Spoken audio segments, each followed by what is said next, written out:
Hello, I'm Craig Ball, and I'm here at the 4th Annual University of Florida Levin School of Law EDRM eDiscovery Conference. It's a beautiful sunny day here in north central Florida, and it's a great personal pleasure for me to be talking to my good friend and colleague, Martin Audet of Nuix. Martin, I have to stop and say, I'm very much indebted to you. I don't know a lot of people understand how much you personally, of your own time and effort, have contributed to education and eDiscovery. There hasn't been a law school class I've had or a pro bono event where you haven't been willing to sacrifice your nights and your weekends to prepare dongles to get them to me overnight. And I just want to, first of all, say thank you. I'm indebted to you personally for those contributions you've made to learning. I want to talk to you. Here we are at a fine CLE program, and you spoke today about ECA, which I still expect to mean is early case assessment. Yes, yes. And I was wondering, early case assessment was kind of a buzzword of a few years ago, and it seemed to kind of go quiet for a while, but it seems to be roaring back.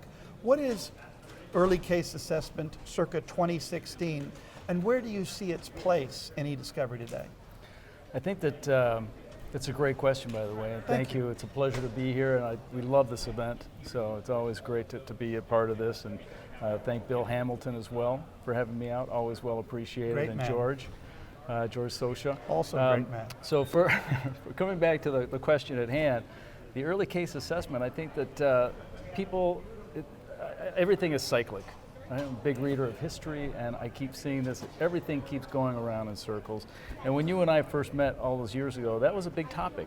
And that's when, before I had even started at Nuix, we were both utilizing Nuix. We were starting to get a feel for it. You were a forensic examiner as well. Yes, at the point. So what I think that we kind of bonded with at that time was the fact that we saw the value of getting into the information early on. Because any of the other tools that we had, as an attorney in my practice and as an attorney and forensic technologist, what we've been doing, a lot of the other tools would take me so long to wait. And then we had to wait. And then it was almost like we would just be doing the metrics of the case. We have this many documents that we think, and it's this many gigabytes, and then maybe we'll have to plan to have this many attorneys go through it, and then how many different places are we going to have to do it, and all the seats, and what are the document decision per hour that we're going to have to get. So all these things that we planned for, and then when we started using some of these tools like Nuix, it got us into, as you said, the meat right away.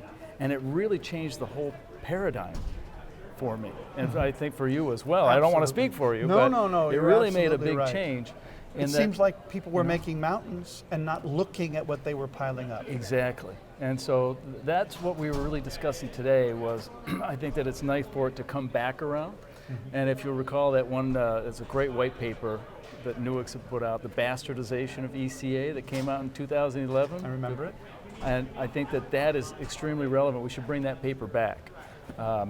Because it was really all about people looking at the style over substance. And I think that it's relevant now. People are talking about all these different technology-assisted review and all these different metrics and these different pieces.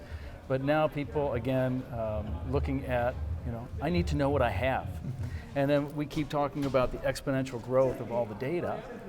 Well, but if the client is going to send me just a few tidbits, I better be looking at that and know exactly what I have right away, and rather than waiting 2 months to already know that I've got this mountain in front of me to get through. Now you make a great point as usual, and what I'm hearing is that even as we have more sophisticated analytical tools, even if you've embraced, say, predictive coding, you're still going to do better if you have a seed set of the most relevant documents, good examples of what you're looking for, right? Way to put it, yes. And that's why it's so important to have those ECA tools that you can apply to a single key custodian to begin gathering that core of, here's an example of what I want, find me more like these.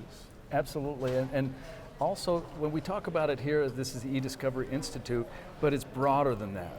It's broader than that because it's also for your information governance components. It's also just for your investigation components. It's also for just basic IT maintenance. People need to know what they have and where. And so we always put about, talk about compliance for this, or with the eDiscovery requirements and our preservation requirements and all these different trigger events and things.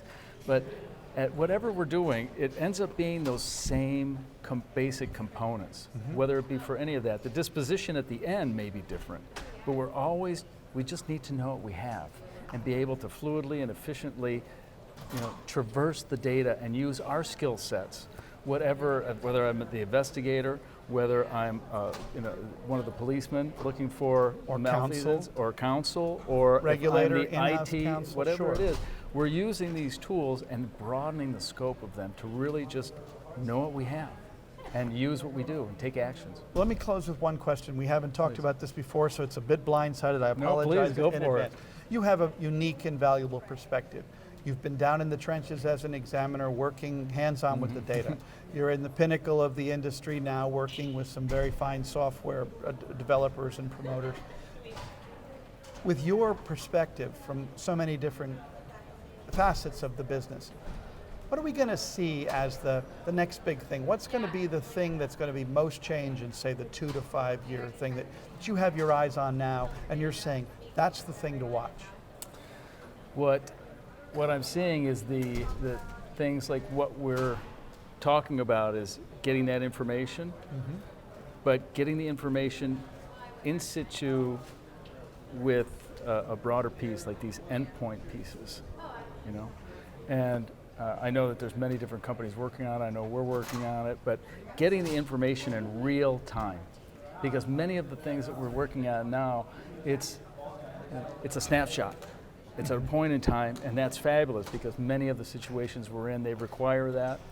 But I think that we're going to see more and more of that where we're looking at Google and the Google search, but now really just at that elaborate, when you brought it up earlier with the Internet of Things, all your pieces were connected at your house. And the cloud, your phone, of course. and the cloud and everything, but I everything take your seems to be connected. But I need to get that, rather than trying to do the collections, rather than getting that in the massive amounts, I think that we're going to see more of this proliferation of that real-time information gathering. And that may be the precursor to what Ralph Losey here in Florida spoke of a few years of being able to predict your litigation exposures, perhaps almost before they've happened. Yes. Pre-crime, as it were.